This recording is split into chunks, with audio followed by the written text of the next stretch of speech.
Gwaith yr arglwydd yw hyn, ac yma'n ein golwg. Dyma'r dydd y gweithredodd arglwydd, gorfleddwn a llawen hawn ynddo. Yr ydym yn erfyn arglwydd achub ni. Yr ydym yn erfyn arglwydd rholwyddiant.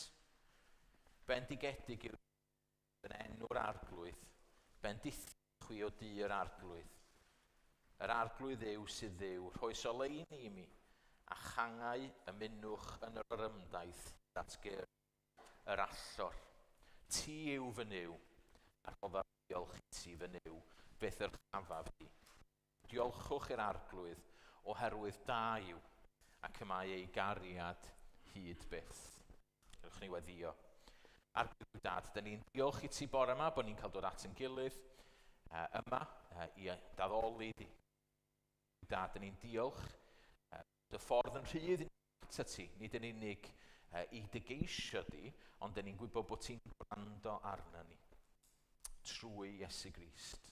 A da ni'n diolch i ti rwan, da ni'n diolch i ti am y fraint a'r anrhydedd yma. Helpa ni bore yma, helpa ni daddoli di mewn gair a gwirionedd. Da ni'n cyflwyno pawb yr eglwys sy'n methu bod yma, rhai ar ei gwyliau, a rhai i ffwrdd, rhai eraill ddim yn dda. Da ni'n gofyn i ti bendithio nhw lle bynnag y maen nhw y bore yma. Da ni'n gweddio hyn i gyd yn enw Iesu Grist. Amen. Wel, da ni'n mynd i ganu emyn i gychwyn efo. Dwi'n meddwl sut ydych chi'n teimlo y bore yma wrth ddod i oedfa arall. Ond o'n i'n darllen yr emyn yma ddoe ac o'n i'n meddwl, mae o'n rhyw fath o weddi i ni. Mae oedfaon yn mynd heibio. Dyddiau wedi treulio i maes, heb ddim cyfri nawr ohonynt, ond rhyw ryddfan am dy ras. Weithiau, da ni'n medru teimlo mewn rhyw rigol. Da ni'n dod i oedfa, da ni'n dod i oedfa, da ni'n dod i oedfa. Rhaid i mi gael mwy na hynny. Dy gyfiawnder i mi yn rhan. Oni de yn wir mi drengaf cyn y delwyf byth i'r lan. Felly mae'n weddi bod Duw yn delio gyda ni yn ystod yr oedfa yma.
arglwydd yw dad. Dyma yn unig da ni yn ei geisio, ydy bod ti gyda ni, bod ti yn delio gyda ni bore yma. O arglwydd yw dad, bod y geiriau ni jyst yn eiriau sydd yn ein meddyliau ni, ond bod nhw'n eiriau sy'n dod allan o'n calonau ni. Da ni dy angen di, o arglwydd yw dad. Amen. Wel, plant am ddod ymlaen, mae Gwydion am ddod i roi gair i chi.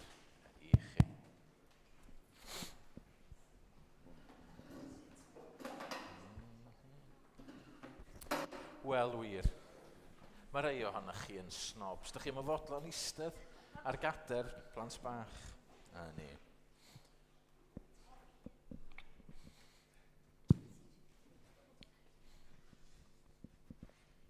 Iawn, dyna gweithio? Yndi, iei.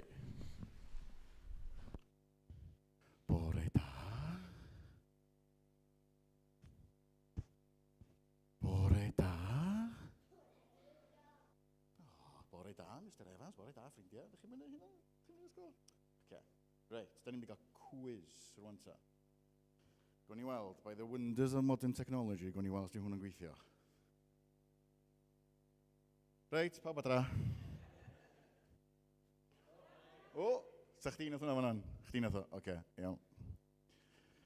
Na i gadw receipt hwnna am defnol i siop. Reit, so, da ni'n mynd i gael quiz, neu siwisg. OK, quiz am y pasg. A da ni eisiau dau dîm rwan ta. Dwi'n mynd i ofyn i Lowri fynd i'r ochr yna, os gwelwch yn dda. A... Na, gad y gadar, ti eisiau'r gadar yn fancw? Lowri, gad y gadar yn fan'na, chos rwy'n arall eisiau nhw. Na chdi. Wedyn, Ben symud i fama. Ben dos i fancw. A Anna ti di fama. A dwi'n mynd nabod enw di, sori. Anna arall. O. 1, 2, 3, 4. 1, 2, 3. Reit, ti eisiau mynd i fancw? Gyd i ddewis pa ochr ti eisiau mynd? Ti'n mynd ochr yna? OK, iawn. Reit, dim gweddi allan llaw i fyny. Iawn? A wedyn mae gennau i wobra wedyn i'r tîm sy'n ennill. OK, ydych chi'n barod? Reit. Os da chi'n cael ateb yn gywir, mae yna... Ti'n clicio eto, Caleb? Fydd yna rif yn diflannu a fydd yna lun yn dangos a mae'n eich i jogesio beth i'r llun. Os da chi'n meddwl bod chi'n gwybod i'r llun, gwrwch chi sibrwyd yn ynglys di, pidwch y gweddi allan. Gwyn i weld pa tîm sy'n cael y gyntaf. Rei, cwestiwn cyntaf, ydych chi'n barod? Pa nifal mae pobl yn deud sy'n dod â wyau pasg? Cwningen, da iawn, reit, ydych chi'n cael 1 marc. OK, Caleb, ti eto? Ag eto?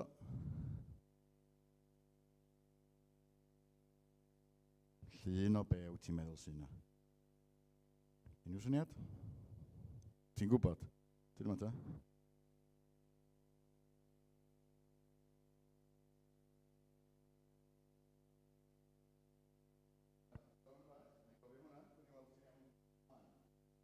Cwestiwn nesaf. Be di enw y sul, neu beth ni'n galw'r sul cyn penwythnos y Pasg? Sul y Palmwydd, da iawn, reit, rhif nesaf mynd, gobeithio. I bwyso fo eto, na fo. Sgyn ti syniad llun o bedio? Reit, dyma. Gwylio'r weiran o fan'na rhag o'n ti faglu. Iawn, cwestiwn nesaf. Be ydy'r record byd, world record, neu faint ydy'r world record am fita cream eggs mewn munud? Faint o cream eggs, da chi'n meddwl, mae rhywun yn gallu bita mewn munud, beth yw'r world record? OK. Beth ti'n mynd i gesio? 121, a be am y tîm yma? 96. Waw. So ni'n licio gweld chdi'n gwneud 121 mewn munud. Mae hynna'n un pob hanner eiliad. Hanner munud, hwnna'n record. Reit. Yna'n ffodus, 6 ydy'r world record.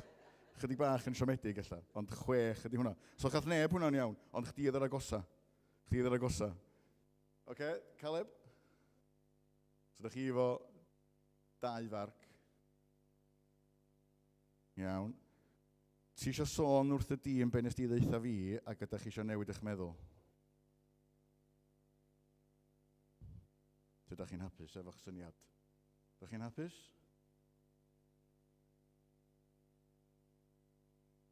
Yndych, iawn, oce. Reit, cwestiwn nesa. Pan nath Iesu Grist dod fewn i Jerusalem, ar be oedd o'n teithio? Asyn, da iawn, oce. Llun nesa.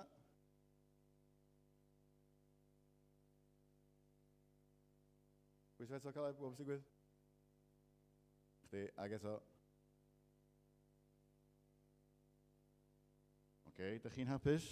Iawn, oce. Cwestiwn nesa. Pa mor dal ydy coeden palmwydd fel arfer? Tua be ydy coeden palmwydd? Pa mor dal ydych chi'n meddwl ydy coeden palmwydd? Yn syniad? Sy'n gesio? Oce, Anna?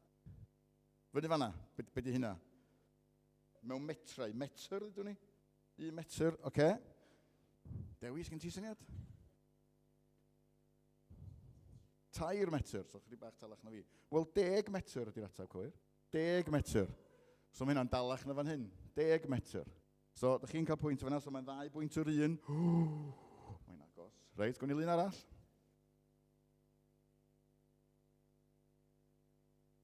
Oce, ydych chi'n hapus? Yndych, iawn. Cwestiwn nesa. Be oedd y dorf yn chwifio pan nath Iesu Grist dod i fewn i Jerusalem? Be oedd nhw'n chwifio? Dail, ia, dail be, ti'n gofio? Ti'n iawn, dail ydi o. Pa fath o ddail mae'n deud? Palmwydd, da iawn. Sori, di'r cwestiwn ddim yn cael transferio drosodd, sori. Game show arall di hwnna. Iawn?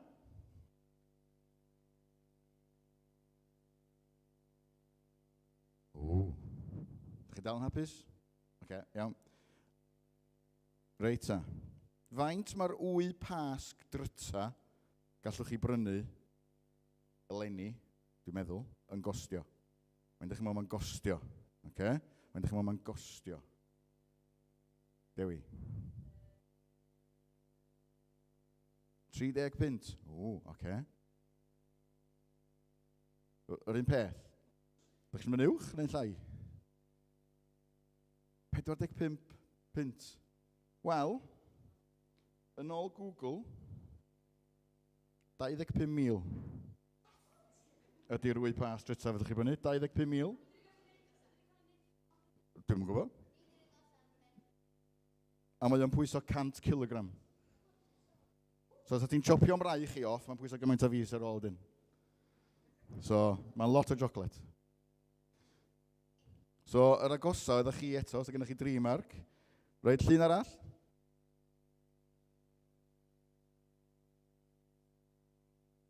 Oce. Cwestiwn nesa. Pa liw... Naci, sori. Be oedd y dorf yn rhoi ar y llawr pan oedd Iesu'n cerdded i mewn? Be oedd yn rhoi ar y llawr? Cotia nhw? Ia. Pam? Pam ddod rhoi cotia ar y llawr? Oedd na rwy'n di anghofio brwsio? So oedd yn gyfer ei cotia ar y llawr yn dod lan? Pam?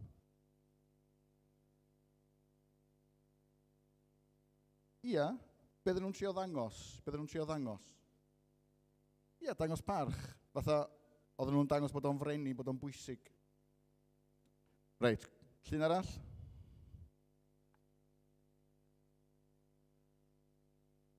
Oce, cwestiwn nesa.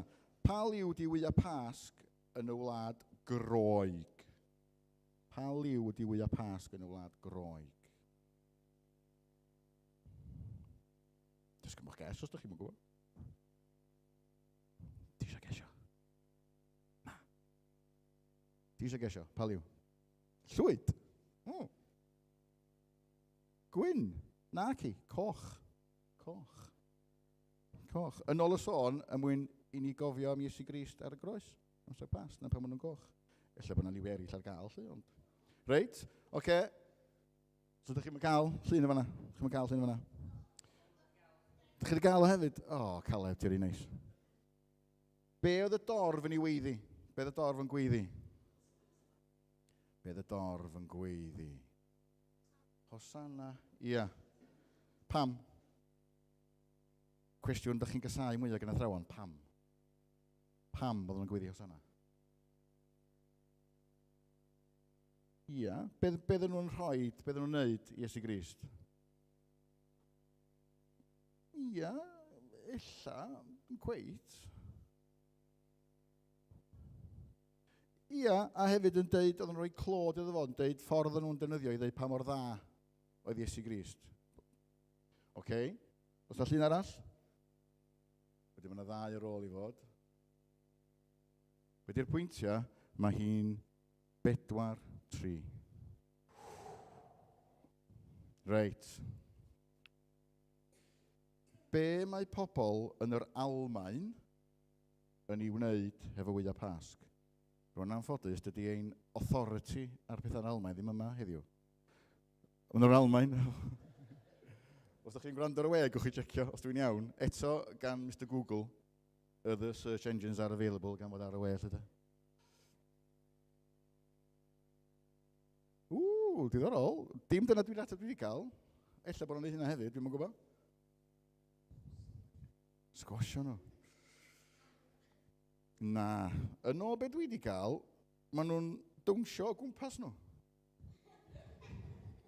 Dwi'n mwyn gwybod, ella nhw'n gallu sgwasio nhw wedyn, de? Ia, mae hynna'n bosib.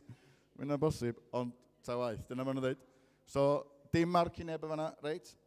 A cwestiwn ola. Ie, ond ydych chi wedi cael un. Chaldwch chi'n mynd yn iawn, so ydych chi'n cael un. Oes. Pwy oedd ddim yn hapus pan nath Iesu Grist dod fewn i Jerusalem? Pwy oedd ddim yn hapus? O, Phariseiaid. Oedd yr ato cywir. Iawn. Reit. Oce. So mae'n 4 marc yr 1, tiebreaker. Sa lun di fynd, Caleb? Oce, tiebreaker ydy, faint o Wyau Pasg dwi'n mynd i fita'r blwyddyn yma?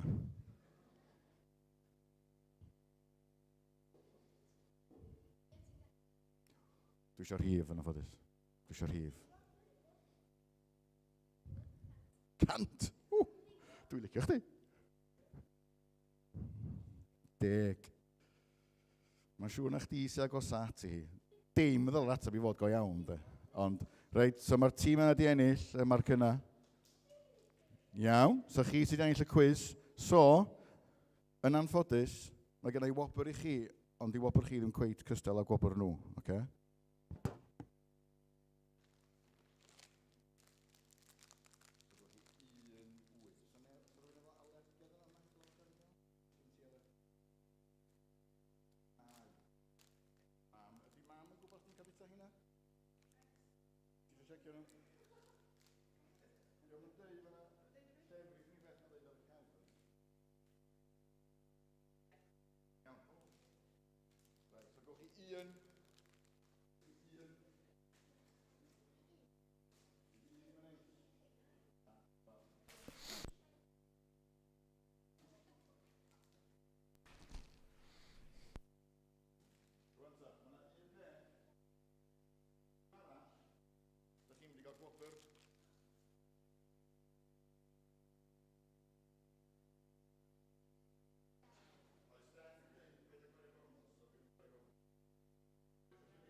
Gei di gadw fos ti isio, dwi'n gwybod os mam yn hapus, de? Reit. Pam dwi wedi rhoi cerig i chi? Os ar rwy'n yn gwybod unrhyw beth yn hanes Iesu Grist yn dod fewn i Jerusalem ar Sul y Palmwydd, beth i'n ei efo cerig? Beth i'n ei efo cerig?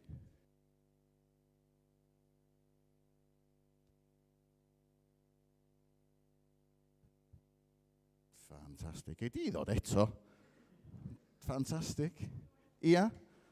Oedd y Phariseaid ddim yn licio beth nhw'n glywed pobl y dorf yn gweiddi, a dyma nhw'n deitha Iesu Grist, deitha nhw'n ddistaw. Dwi'n gwybod Iesu Grist dweud?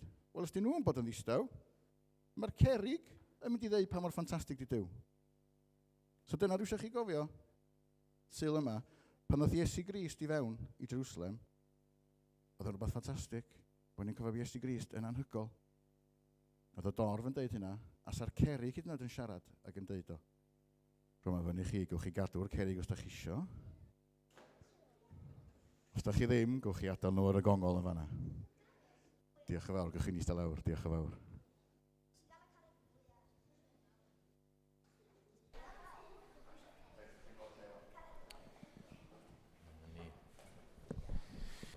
Diolch.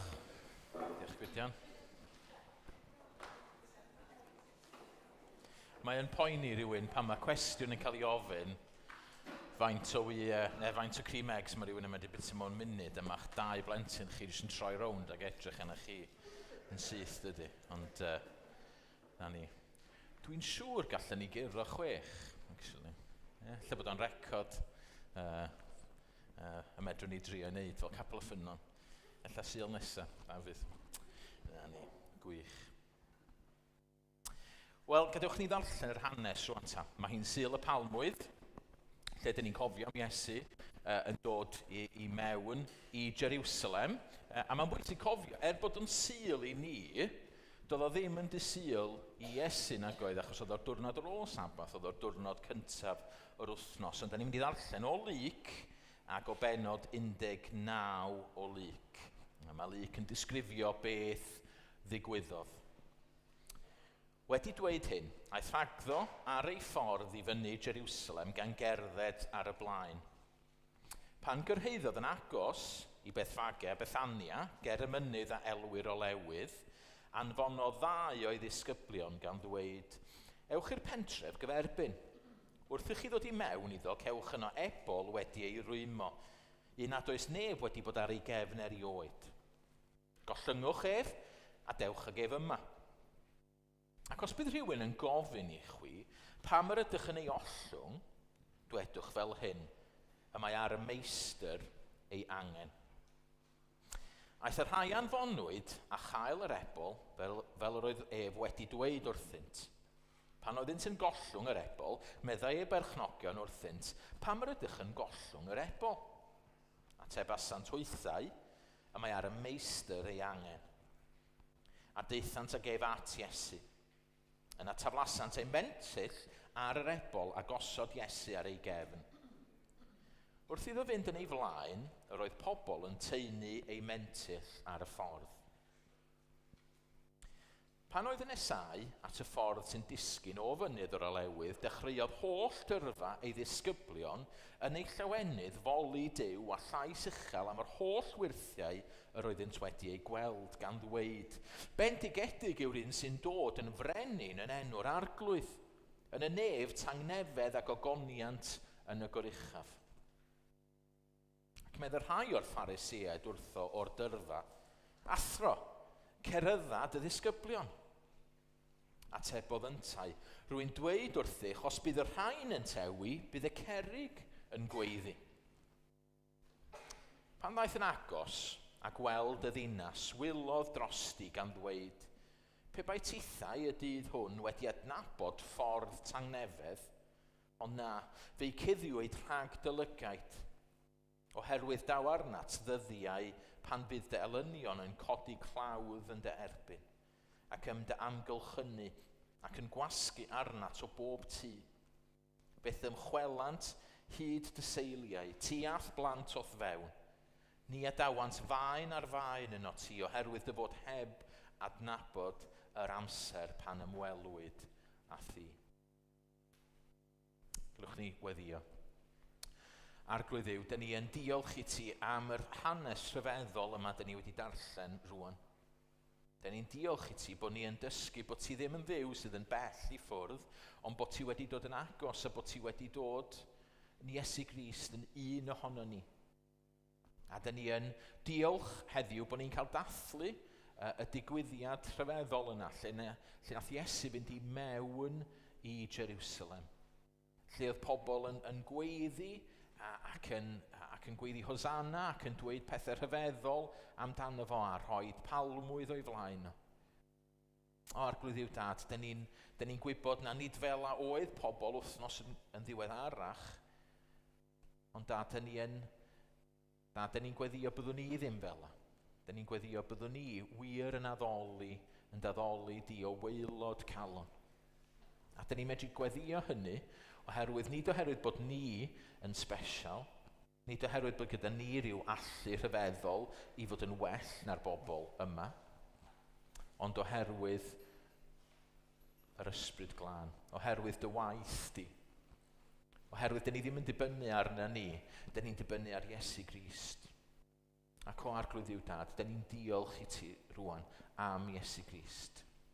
Dyn ni'n gweddio helpa ni wrth i ni droi at y darn, helpa ni ddeall beth sydd gen ti ddweud wrthon ni y bore yma. A dyn ni'n gweddio hyn i gyd yn enw Iesu Grist ac yn gofyn i ti faddau ni'n holl bechodau. Amen. Wel, mi ganwn ni ddwy emyn rwan cyn i ni droi at y gair. Dewch i weld. Dewch i weld. Frenin cariad, dewch i weld. Gwelwch goron ddrain a gwisg o borffor drud. Creulon groes ar ei gefn, gwawd y milwyr gwaedd y llu. Unig ac heb gyfaill dringa at y bryn. Felly mae'r emyn gynta'n helpu ni edrych ar Iesu. A wedyn, mi fyddwn ni'n mynd ymlaen i'r un nesaf wedyn o am weld y wawr. So dyn ni'n meddwl am Iesu yn dod yn ôl yn fyw.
Iawn, wel, da ni am droi at y darn yma. Beth i wedi droi hwn jyst lawr chdi bach? Lyflu, diolch. Lle da ni'n mynd i droi at y darn yma'n Luc 19. Mae hi'n Sul y Palmwydd, blant fel ydych chi'n clywed gan Gwydion. Cychwyn yr wythnos fawr, lle da ni yn cofio am Iesu Grist. Iesu Grist yn gwneud gwahanol bethau yn ystod yr wythnos. A heno fyddwn ni'n meddwl am yr wythnos yna ac yn mynd dros rhai o'r digwyddiadau hynny ar Zoom. Ond wrth gwrs mae'r wythnos yn gorffen efo dydd Gwener, y Iesu'n marw ar y groes, ond diolch byth dio ddim yn gorffen yn fanna chwaith yn adi, oherwydd ar y trydydd dydd mae Iesu'n dod nôl yn fyw. Ond dyma ydy'r cychwyn yr wythnos. A bore yma dwi jyst am edrych ar yr hanes yma. Yn atgoffa ni, achos dwi'n meddwl bod fi angen dysgu yr hanes i ddim un ohonych chi. A mae yna rai ohonych chi, rai'r plant yn arbennig yn gwybod yr hanes yn dda iawn. Ond dwi'n gobeithio byddai o leia jyst yn atgoffa ni yma bore yma chydig bach am beth sydd yn mynd ymlaen ac efallai gofyn chydig bach a meddwl beth sydd mor arbennig am y digwyddiad yma. Be mae Crist am i ni ddysgu o hyn? Achos does am dwywaith bod Iesu mewn rheolaeth llwyr yn fama. Wrth ddarllen, dych chi'n gweld, oedd Iesu'n gwybod beth oedd yn digwydd. Mae yna newid mawr yn digwydd o gwmpas yr adeg yma yn ysgeidiaeth Iesu ac yn ei fywyd o. Mae'n amlwg, mae'n penderfynu dwi'n mynd i Jerusalem. A mae'n penderfynu sut mae'n gwneud hynna, fo sydd yn gwneud o. A felly dwi eisiau gofyn, wel beth mae Iesu am i ni efallai ddysgu o hyn? Rwy'n i ddeall hyn, lle bod eisiau ni edrych di bach ar y cefndir. A beth sydd gen ni yma di prosesiwn, really. Prosesiwn. Oedd Gwydion yn gofyn pam oedd y bobl di rhoed i mentyll ar y llawr, a'r palmwydd ac yn y blaen. Ac beth sydd gen ni yma di bod y bobl yn chwilio a maen nhw'n disgwyl am frenin ac achubwr. Rwan mewn chydig wythnosau, mi fydd yna prosesiwn arall yn bydd yn Llundain. Mi fydd Charles yn cael ei wneud yn frenin. Ac efallai gallwn ni feddwl am hwn, efallai mae yna chydig bach llai o drefn yn y digwyddiad yma, nag yn digwyddiad na, beth bynnag fydd yn digwydd i Charles yn Llundain, ond efallai bod yna lot mwy o ystyr yn fama yn arbennig i ni beth bynnag. Felly beth gennym ni ydy brenin yn dod. Brenin yn dod. A dyn ni'n gweld hynna oherwydd, dyn ni wedi gweld fod i ddisgyblion o, os ydych chi ar adnod 11 o benod 19, mae Iesu yn fama, cyn y digwyddiad yma, yn dysgu nhw pethau, a pam bod nhw'n dysgu nhw, achos bod nhw'n tybied fod teyrnas Duw i ymddangos ar unwaith. So mae disgyblion Iesu yn gwybod bod yna rhywbeth yn digwydd. Mae disgyblion Iesu yn excited, maen nhw'n gwybod bod o'n mynd i fynd. A dyn ni'n gweld, a mae'n ddiddorol, mae'n wahanol dyrfaoedd yn fama, achos mae'r hanes yn pob un o'r Efengylau. Ac yn sicr mae gennym ni dyrfa yn fama'n Luc o ddisgyblion Iesu. Achos mae'n dweud yn adnod 37, pan oedd yn esau at y ffordd, dechreuodd holl dyrfa ei ddisgyblion yn ei llawenydd foli Duw a llais uchel. Felly yn amlwg mae'r bobl yma'n disgwyl brenin.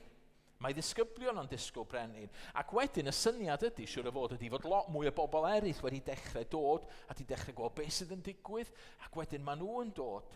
Ac mae'r dyrfa i gyd bellach yn gweiddi ac yn ddiddorol iawn, maen nhw'n dewis salm i weiddi. So salm 118, dyna pam nes i ddarllen o ar y cychwyn. Bendigedig yw'r un sy'n dod yn frenin yn enw'r arglwydd, yn y nef tangnefedd a gogoniant yn y goruchaf. Felly dwi'n cael syniad bod rhan fwyaf o bobl Jerusalem allan yna'n gweiddi achos maen nhw'n disgwyl brenin. Rwan i'r disgyblion oedden nhw'n disgwyl brenin Duw. Oedden nhw'n disgwyl Iesu i ddod. Oedden nhw'n gweld y gwirthiau, gweld beth oedd o'n dysgu. Ac oedden nhw'n gwybod bod Duw yn dod. Efallai'r bobl eraill, oedden nhw yn disgwyl am, nid un o bydde yn concro Rhufeiniaid. Ac oedden nhw yn gwybod am y person yma, am yr Iesu yma, oedd wedi gwneud y gwirthiau, oedd wedi dod â Lazarus yn fyw, oedd hwnna newydd ddigwydd, oedd wedi rhoi golwg i Bartimeus, oedd wedi bod efo Syceus a di newid o. A felly oedd y bobl yn disgwyl brenin. A felly prosesiwn sydd gennym ni yma, ac i'r sefyllfa yma mae Iesu yn dod. A felly mae'r pobl yn chwilio am y Meseia, a maen nhw'n meddwl bod nhw wedi cael y Meseia. A dyn ni'n gweld Iesu'n mynd ar bwrpas mewn i'r sefyllfa yma. Mae'n bwrpasol yn gwneud hynny. Nid dyn ni'n gweld o'n adnod 39 yn dydan. Mae'r Pharisëaid yn deud wrtho fo athro, deud wrth y disgyblion i fod yn dawel. A mae o'n deud, dwi'n deud wrtho chi, os bydd yr rhain yn tewi, bydd y cerrig yn gweiddi. So dyma'r cefndir. Mae Iesu yn dod i mewn i'r sefyllfa yma, a mae Iesu yn hollol gyfforddus, a mae'n deud, fi ydy'r achubwr, fi ydy'r Meseia, fi ydy'r brenin. Rwy'n efallai sef yn dda i ni stopio fama, allan ni feddwl, ydyn ni angen brenin ac achubwr heddiw? Rwy'n byddai'r rhan fwyaf o bobl yn cymdeithas ni yn dweud, na, da ni ddim angen brenin. Dyn ni ddim angen achubwr o gwbl yn adan. Dyna'r math o gymdeithas da ni'n byw yn hi rwan. Mewn rhai rhannau o'r byd, fysa yna bobl yn dweud, wel ydan, da ni angen achubwr, a fysa gennyn nhw wahanol syniadau o beth ydy'r achubwr yna. Ond yn gyffredinol, yn ein cymdeithas secular ni, fysa pobl yn dweud, na, mae'r ateb i'n problemau ni gyd yno ni'n hynna. Jyst i ni fod yn pwy ydan ni, jyst i ni gael y rhyddid yna, dyna di'r ateb, dyna beth dyn ni angen. Oes mae'n y broblemau yn y byd, ond dyn ni ddim angen bren, dyn ni ddim angen achubwr, dyn ni ddim angen Duw. Ond mae'n eitha tragic, achos os ydych chi'n edrych ar ein cymdeithas ni heddiw, ydych chi'n gweld anghenion mawr. Nid dyn ni'n meddwl bod ni'n datblygu, ond dydy y broblemau yn gwlad ni ddim yn mynd dim llai yna di. Mae yna wacder mawr y mywydau pobl. Neu mae yna fwy o broblemau iechyd meddwl yn ein cymdeithas ni rwan ac sydd i weld erioed. Mae yna fwy o unigrwydd. Mae yna lot o gasineb allan yna. Hyd yn oed y Mangor, dyn ni'n clywed am pobl yn cael ei ymosod arnyn nhw ar ochr stryd oherwydd bod nhw'n wahanol. Mae yna lwyth o broblemau o gwmpas. Mae marwolaeth dal yr un peth i ni'n dydy. A felly mae yna gwestiynau mawr, a fyswn ni yn dadlau, ydyn dyn ni angen achubwr. Dyn ni gyd angen achubwr, mae'n cymdeithas ni angen achubwr mwy nag erioed. Dyfallai'r cwestiwn pwysica i ofyn ydy, ydych chi angen achubwr? Ni jyst pobl allan yn fanna, ond ydych chi angen achubwr, ydw i angen achubwr bore yma. Lle bod chi'n ymwybodol bod yna rhywbeth yn bod ar eich bywyd chi. Lle bod chi'n ymwybodol bod yna rhywbeth yn anghywir. Lle bod chi'n ymwybodol bod Duw i weld yn teimlo'n bell oddi wrthoch chi. Efallai bod chi'n teimlo bod yna rhywbeth ar goll o'ch bywyd chi. Mae hwnna gyd yn arwydd bod chi angen achubwr, dych chi angen brenin.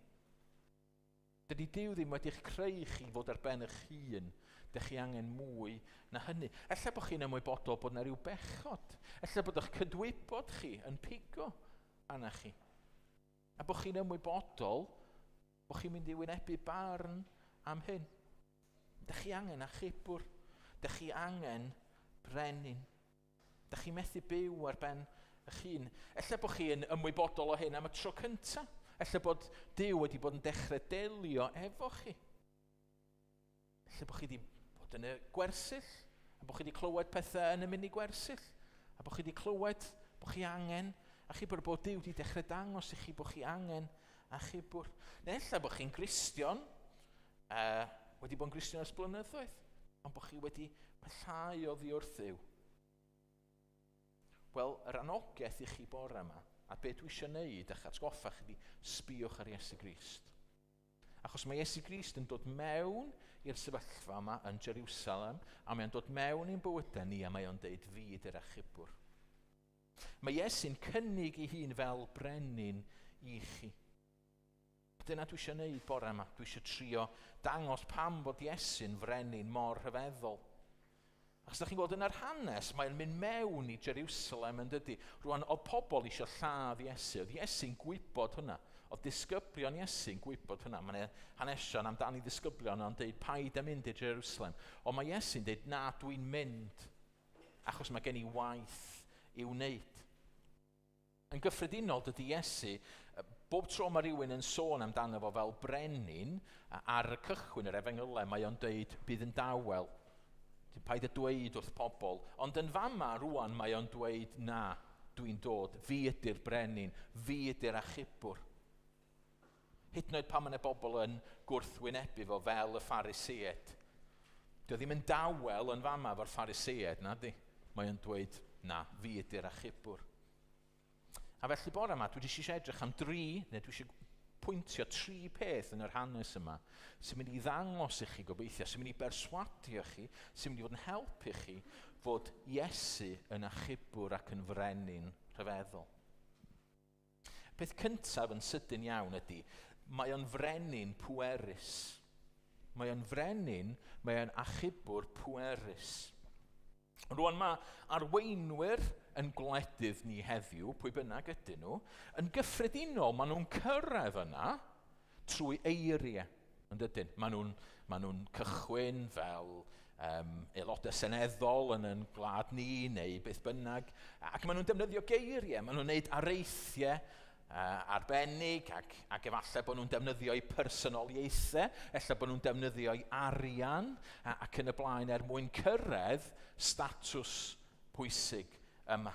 Da ni'n meddwl am bobl fel Rishi Sunak sydd yn arweinyr yn yn gwlad ni, pobl fel Donald Trump yn America, yn rhai o'r pobl mwyaf pwerus yn y byd, yn rhywun fel Putin. Maen nhw wedi defnyddio i personoliaeth. Maen nhw wedi defnyddio geiriau i gyrraedd yna. A mae peryg i ni feddwl am allai bod Iesu yr fath. Neu bod Iesu wedi cyrraedd y pwynt yma yn fama lle mae pobl yn gweiddi na fod i'r brenin, mae fod i'r achubwr, trwy i bersonoliaeth arbennig o, trwy i eiriau rhyfeddol o. Rwan yn sicr oedd hwnna yn rhan ohono fo, ond doedd gan Iesu ddim arian, doedd gan efo ddim statws o gwbl. Mae o wedi cyrraedd fama oherwydd y pŵer rhyfeddol mae o wedi ddangos. Dych chi weld o yn adnod 37. Pan oedd yn nesau at y ffordd sy'n disgyn o fynydd yr olewydd, dechreuodd holl dyrfa ddisgyblion yn ei llawenydd foli Duw a llais uchel am yr holl wyrthiau yr oeddent wedi ei gweld. Dyma pam bod Iesu yn y sefyllfa yma. Mae gen fo'r pŵer rhyfeddol yma. Dyma pam bod y dyrfa yn gweiddi. Diom di talu y dyrfa, diom di wneud rhyw sbys. Mae o di dangos i allu rhyfeddol. Mae di rhoi golwg i berson. Mae di achau person arall. Mae o wedi tawelu y storm. Mae o wedi taflu ysbrydion aflan allan. Mae hyd yn oed wedi dod â dyn Lazarus yn ôl o farwolaeth. Ac yn yr hanes ei hun, da ni'n cael rhyw fath o syniad o'r pŵer ma sydd ganddo fo. Oherwydd mae o yn gyrru ddisgyblion i nôl yr ebol asyn yma. Rwan, ydy o di trefnu hynna neu ddim o flaen llaw, dwi'm yn gwybod. Ond yn amlwg mae'n gwybod beth sy'n mynd i ddigwydd. Ac yn niwedd yr hanes, mae o'n edrych ar Jerusalem a mae o'n wylo dros Jerusalem oherwydd beth sy'n mynd i ddigwydd i Jerusalem. A dyn ni'n gwybod 70 mlynedd yn ddiweddarach, nath na rywun ddod mewn a chwalu Jerusalem yn llwyr. Dyma berson efo pŵer rhyfeddol. Achos mae fod i mab Duw. Mae gen fo yr pŵer rhyfeddol yma. A da chi'n gweld, os da chi a fi eisiau achubwr, os da ni eisiau brenin, A da ni'n edrych o'n cwmpas ni dyddiau yma, da ni'n meddwl, wel, pwy da ni eisiau i fod yn frenin ar yn gwlad ni, a pwy da ni eisiau i fod yn frenin yn yn byd ni, a pwy fedrwn ni drystio, a da ni'n ymwybodol fedrwn ni'n trystio neb. Mewn byd ansicr, efo dyfodol ansicr, a'n anghenion ni, gewch chi neb gwell. Dyma i chi rywun sydd efo'r pŵer rhyfeddol, gallith o wneud unrhyw beth i chi. Mae yn dweud, gadewch i mi ofalu amdano chi. Dych chi'n cofio fo ar y cwch? Bron, dych chi'n cofio'r hanes, lle ar y cwch efo'i ddisgyblion, a mae storm fawr yn dod. A be mae'n neud? Mae'n gofalu am ei ddisgyblion, mae'n tywelu y storm. Mair a Martha di colli Lazarus. A be mae'n neud? Dod efo nôl yn fyw. Mae'n emyn yn does, agorau'r môr pe byddai rhaid. Dyma y math o frenin sydd gennym ni. Dyma'r math o achubwr. Mae yn hollol bwerus. Beth bynnag ydych angen chi ar hyn o bryd, ac efallai bod chi mond yn gwybod am eich angen chi. Falle bod chi'n teimlo bod o hollol y tu allan i bwer unrhyw un. Mae Iesu efo'r pŵer i ddelio efo hynny. A mae o'n ofalus, a mae o'n paratoi. Sgynny ni'm amser i fynd mewn i hynna bore yma, ond ydych chi'n gweld pa mor ofalus ydy Iesu. Mae wedi paratoi y ffordd mae'n mynd i ddod mewn i Jerusalem ac yn y blaen. Mae'n defnyddio ei bŵer mewn ffordd hyfryd. Felly dyma i chi frenin, dyma i chi bwr efo pŵer. Efo pŵer gorewch unrhyw arweinydd arall sydd erioed wedi bod ar wyneb y ddaear. Mae o'n bwerus. Ond yr ail beth da ni'n gweld ydy bod o'n frenin doeth. Mae o'n achubwr doeth. Wrth ddarllen, dych chi yn gweld fod y pobl yn disgwyl, maen nhw'n amlwg y disgyblion a'r dyrfa, maen nhw'n disgwyl rhywbeth oddi wrth Iesu yn dydyn. Maen nhw'n disgwyl iddo fo ddod i mewn ac iddo fo ddelio efo'r Rhufeiniaid ac iddo fo fod yn frenin rhyfeddol ac yn y blaen. Ond mae'n annisgwyl iawn sut mae Iesu yn dod i mewn. Diom yn gwneud beth mae'r bobl yn gredu dyle fo wneud. Pam? Oherwydd mae o'n ddoeth. Mae o'n gwybod yn well. Oedd pobl yn disgwyl iddo fo ddod mewn efallai ar geffyl, gyda byddin fawr. Ond na, ar ebol mae o'n dod. Arwydd o heddwch. Oedd Iesu'n gwybod beth oedd angen yn y sefyllfa yma. Oedd y bobl yn meddwl na be oedd angen oedd rhywun efallai i gymryd o wlad, dod ar wlad at ei gilydd, dod ar arweinwyr at ei gilydd, dod ar arweinwyr crefyddol, efallai mynd a siarad gyda nhw a gwneud yn siŵr bod nhw on said mwyn iddyn nhw gael cymryd y Rhufeiniaid ymlaen. Ond beth mae'n neud, yn syth wedyn, mae'n chwalu'r deml. Mae'n chwalu'r holl bethau yn y deml, yr holl Phariseaid ac yn y blaen yn y deml. Mae'n mynd o flaen Peilat. A dio ddim yn trio dadle efo Peilat ac yn y blaen, na, mae'n dawel. Dyma i ni frenin doeth, ydych chi'n gweld, mae'n dod i farw, nid i goncro. Pam? Achos mae'n gwybod na dyna oedd yr angen. Dyna beth oedd pobl i angen. Dyna beth oedd chi a fi i angen yn fama. Oedd y tad cu fi yn dweud rhywbeth, a dwi'n gwybod, siŵr o fod oedd wedi cael o rhywle arall, ond oedd o weithiau'n deud bod yna bobl yn dallt y dalltings. A mae Iesu yn dallt y dalltings. Oedd yr Iddewon yn meddwl mae'r Rhufeiniaid oedd y broblem. Oedd y disgyblion yn meddwl bod angen teyrnas ar y byd yma a bod angen i'r genedl ddod yn ei flaen. Ond oedd Iesu'n gwybod mae problem pob un ohonyn nhw oedd i gwrthryfel nhw'n erbyn Duw. Ac felly oedd o'n dod mewn ar ebol i ddod â heddwch. Oedd o'n dod fel gwaredwr, nid fel milwr. Oedd o'n dod i dalu y pris. Dych chi'n gweld oedd Iesu yn deall beth oedd ei angen, a doedd o'n rhoi mewn i bwysau pobl eraill. A mae'n cymdeithas ni'n heddiw yn dweud, be ydych chi angen? Be ydych chi angen i fod yn hapus? Be ydych chi angen i deimlo bod gennych chi ryw werth? Ydy bod chi angen mwy o ryddid? Ydych chi angen bod yn driw i pwy ydych chi? Pwy ydych chi go iawn i'ch teimladau chi? Ydych chi angen gwell addysg?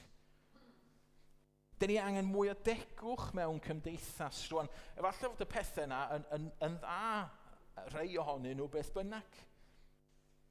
Ond yn annisgwyl, dych chi'n gweld, mae Iesu'n dweud, na, nid y pethau yna dych chi angen. Mae o'n ddoethach na hynna. Ych problem chi am rhoblem i ydy bod ni angen achubwr.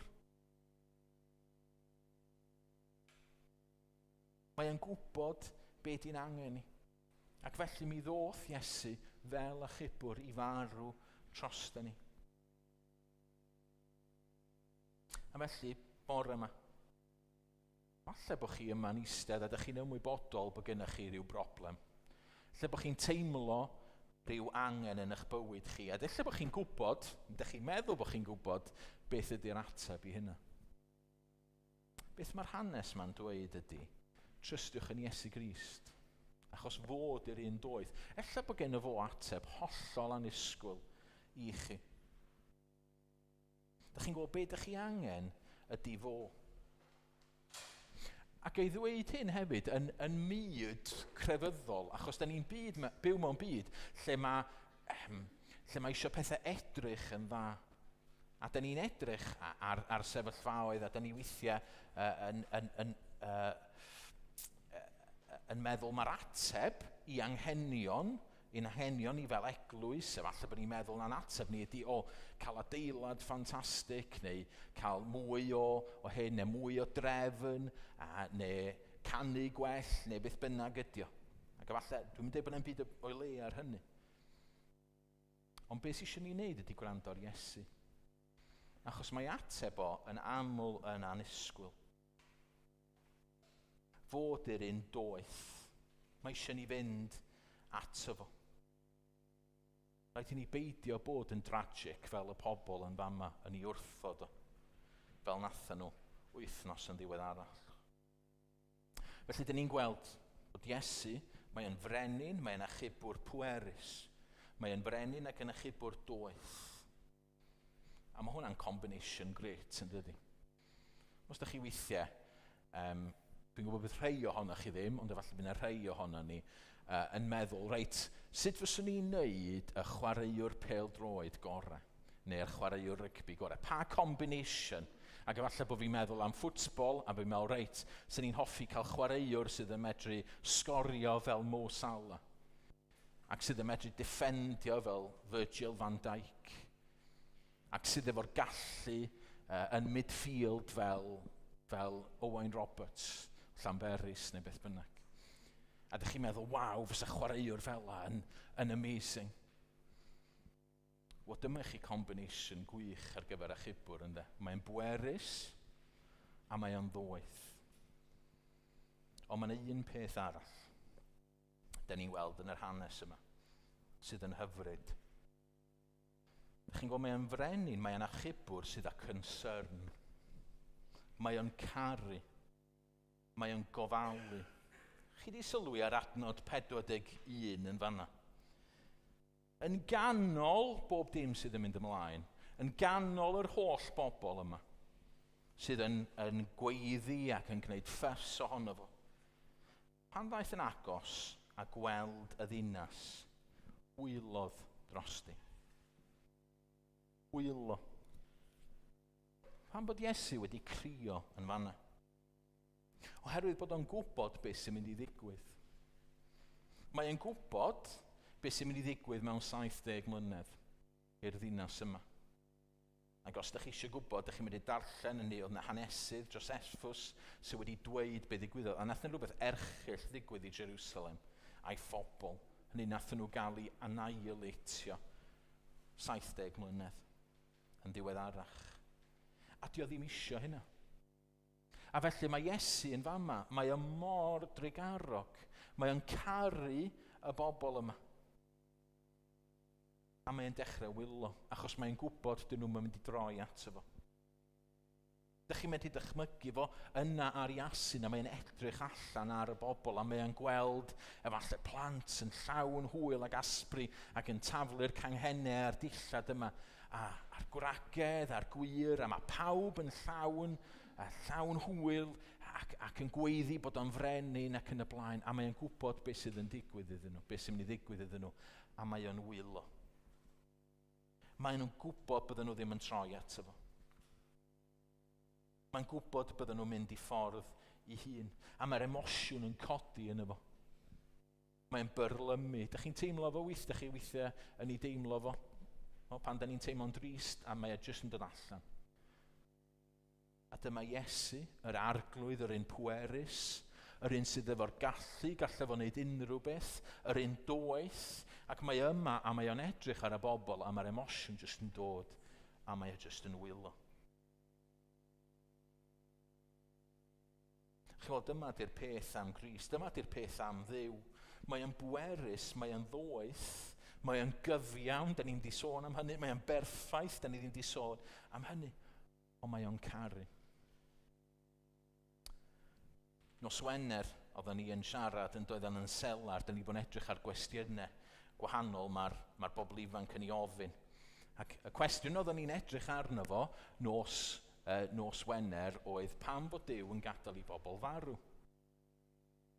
Ac oedden ni'n dweud, wel, da ni ddim yn gwybod pam bod Duw yn gadael I rei pobl farw cynt na pobl eraill ac yn y blaen. Da ni'n gwybod pam bod ni'n marw o ganlyniad I bechod. Ond, bobl ifanc, da chi'n cofio'r adnod nes I ddarllen I orffen? Oedden ni'n gweld, dydy Duw ddim eisiau I neb farw. Gwrandwch ar yr adnodau yma o Ezekiel 18 o Beibl.net. Felly bobl Israel, byddai'n barnu pob un ohonoch chi ar sail sut ydych chi wedi byw, meddai'n meistr yr arglwydd. Trowch gefn ar eich gwrthryfel, a bydd eich pechod ddim yn eich dinistrio chi. Stopiwch dynnu'n groes I mi a chewch galon newydd ac ysbryd newydd. Pam ddylech chi ddewis marw bobl Israel? Dwi ddim yn mwynhau gweld unrhyw un yn marw, meddai'n meistr yr arglwydd, felly trowch gefn ar y cwbl a cewch fyw. Chi'n gweld, dyma di'r un sydd ganddo ni, dyma di'r arglwydd sydd ganddo ni, dyma di'r Duw sydd ganddo ni, dyma di'r achubwr a'r brenin sydd ganddo ni. Dyma pan mae o'n dod I Jerusalem fel oen I farw. Dyma pan bod o'n dod fel achubwr I dalu'r gost, achos fod o'n caru pobl. Achos fod yn eich caru chi, achos bod yn yngharu I. A dych chi'n rhyw fath o sylwi pa mor ofnadwy oedd y groes. Mae Iesu yn fama, mae'n cerdded mewn I Jerusalem, mae'n gweld y bobl yn gweiddi arno fo, a mae'n gwybod 5 diwrnod yn ddiweddarach fydden nhw'n gweiddi iddo fo gael I ladd. Ac eto mae'n dal I wneud o. A dio ddim yn crio dros dy fo'i hun, mae'n crio dros dy nhw. Chi'n gwybod nath Iesu adael y nefoedd, y perffeithrwydd yna. Neithiwr ges I eistedd yn stafell ffrynt am y tro cyntaf am 6 mis. Ac oedd o'n lyflu. Ac o'n i'n meddwl, waw. A mae'n llyfrau fi ar silffoedd. Ni roed llyfrau ar y silffoedd ddoe, ac o'n i'n teimlo, waw, dwi adre. Dwi'n medru ymlacio. Dych chi'n meddwl sut oedd y nefoedd Iesu, nath adael hynny? Nath o ddod I ddioddau poen? Nath o ddod I fywyd anodd? Nath o ddim troi fyny yn y ddeiar adeg yma, lle mae gennym ni ysbytai, a lle mae gennym ni Sky Sports, a mae gennym ni'r holl bethau ffantastig sydd gennym ni yn y wlad yma, ddoth o I Israel 2000 o flynyddoedd yn ôl. Nath o ddioddef poen, nath o ddioddef mewn gymaint o ffyrdd, nath o ddioddef pobl yn ei gam drino a'i gam ddeall o, a nath o fyw y bywyd perffaith, a nath o farw trost ni. Pam? Achos bod o'n caru ni. Chwnd ar y cychwyn, a dwi'n gorffen fama, o'n i'n deud, dwi eisiau annog chi. Os ydych chi'n teimlo bod chi angen brenin, os ydych chi'n teimlo bod chi angen achubwr, dwi eisiau'ch annog chi. A dyma ni, Dyma pam dwi'n eich annog chi, achos mae Iesu yn bwerus, mae Iesu yn ddoeth, ond yn fwy nag unrhyw beth, mae yn eich caru chi gymaint. Gewch chi neb gwell. Felly os ydych chi, efallai ydych chi rioed wedi trystio'n Iesu o blaen. Lle bod chi'n ymwybodol bod chi'n bell oddi wrth Dduw. Be ydych chi angen neud? Ydych chi ddim angen gweithio'n galetach. Ydych chi ddim angen trio fwy, achos fyddwch chi byth ddigon da. Be ydych chi angen neud ydy gofyn i Iesu faddau chi. Ydych chi angen gofyn i Iesu dod mewn. Ydych chi angen trystio yn Iesu Grist. Ac efallai bore yma bod chi'n Gristion. Ond efallai bod chi'n teimlo'n oer. Lle bod chi'n teimlo'n bell oddi wrth Dduw. Ac efallai bod chi'n meddwl, dwi'n gwybod beth ydy'r ateb. Dwi angen darllen y Meibl. Neu dwi angen treulio mwy amser. Dwi angen wneud yn siŵr bod fi'n dod i fwy o gyfarfodydd y capel i treulio mwy amser efo Cristnogion. Mae'r pethau yna i gyd yn gret. Mae nhw'n rili pwysig. Dwi ddim yn deud peidio wneud o. Ond be ydych chi angen wneud ydy dod at Grist. Fel eich achubwr chi. Fo sy'n mynd i gnesu'ch calon chi. Efallai bod yna bechod ydych chi'n stryglo efo. Efallai bod chi yn stryglo efo casineb yn erbyn rhywun. Efallai bod chi yn stryglo efo gwylio pethau na ddylech chi ar y teledu neu ar eich ffôn. Efallai yfed, beth bynnag ydy'r pechod yna. Efallai bod chi'n meddwl, o dwi'n gwybod beth dwi angen wneud. Ewch at yr un doeth. Fo sydd efo'r pŵer i'ch newid chi. A mae o isio'ch newid chi. Achos bod yn eich caru chi. Chi'n gweld Iesu ydy'r ateb. Gyda ni joc yn does. Yn cyffro ac yn tela, really. Be ydy'r ateb i'r cwestiwn? Iesu. Ond Iesu ydy'r ateb. Iesu ydy'r ateb i bob dim. A nid y syniad yna o Iesu, ond Iesu hun, y person, ewch ato fo. A fel eglwys, pam da ni'n galw ni i wythnos y weddi? Achos ar ddiwedd y dydd, nid be da ni angen ydy trafod mwy, fod trafod am yr adeilad ac yn y blaen yn bwysig, ond be da ni angen neud ydy ceisio Iesu. Ceisio Iesu gyda'n gilydd fel corff o bobl. Trystiwch, rhaid i ni drystio yno fo, mae rhaid i ni siarad gyda fo. A mae angen iddyn ni adael iddo fo fod yn frenin. Ni'n deud, da ni'n medru dychmygu ac oedd y llun yna nath Gwydio yn ddangos, dwi'n yn gwybod pa mor sa eirin yma'r hanesydd fysa fo'n deud, wel, oedd llun yn hollol wrong ac yn y blaen. Ond da ni'n medru cael llygyd a gweld Iesu yn cerdded i mewn, neu yn reidio i mewn i Jerusalem. Dychmygwch fel mae o yn reidio mewn i'ch calon chi bore yma. Peidiwch a troi cefn arno fo, trystiwch yno fo. Gadewch iddo fo ddod mewn, gadewch iddo fo ddelio gyda chi a gyda fi. Clod iddo fo. Da ni'n mynd i orffen trwy ganu emyn rwan. Rwy'n dewis Iesu a'i farwol glwy. Da ni'n medru neidio ymlaen. Rwy'n dewis Iesu a'i farwol glwy. Yn frawd a phriod i mi mwy. Ef yn arweinydd, ef yn ben, ni'n dwyn o'r byd i'r nefoedd wen. Gwyn ni'n mynd ymlaen i'r bennill nesaf.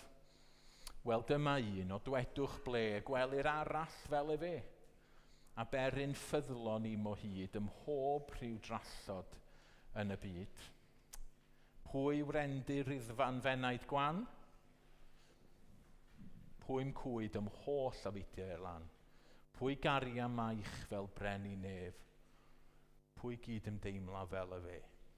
Ac yn olaf, wel ynddo, yn ffrostia fi na mwy, fy holl elynion dwedwch pwy, o'ch cewri ceder mawr ei rhi, all glwyfo mwy fan wyli di.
Arglwydd yw dad. Da ni yn diolch i ti. Y geiriau hyfryd na da ni wedi canu. Da ni'n diolch bod ni yn medru troi at y ti. Y gwaredwr y brenin. Diolch dy fod ti o arglwydd Iesu yn bwerus, yn ddoeth, yn gyfiawn, yn berffaith. Ond y fwy nag unrhyw beth, bod ti'n caru. Bod ti'n caru ni. O dad, dwi'n cyflwyno i gyd yma bore yma i ti rwan. Os ydy unrhyw angen, y mywyd unrhyw un. Gofyn i ti ddelio gyda'r angen yna. Gweddio o arglwydd yw dad, y byddi ti'n dangos dy hun i ni. Byddi di yn dod yn real i ni fel eglwys. O, diolch i ti, ti di'r cyfan dyn ni angen. A felly, yr wythnos nesaf yma, helpa ni i feddwl ac i ystyried yr hyn ddigwyddodd 2000 o flynyddoedd yn ôl. Helpa ni rannu fo gydag eraill o arglwydd yw dad. Ond y fwy nag unrhyw beth, helpa ni jyst droi at y ti, i drystio yn y ti. Pwy arall fedrwn ni droi at fo? Ond ti, yr arglwydd yn gwaredwr ni, yn brawd.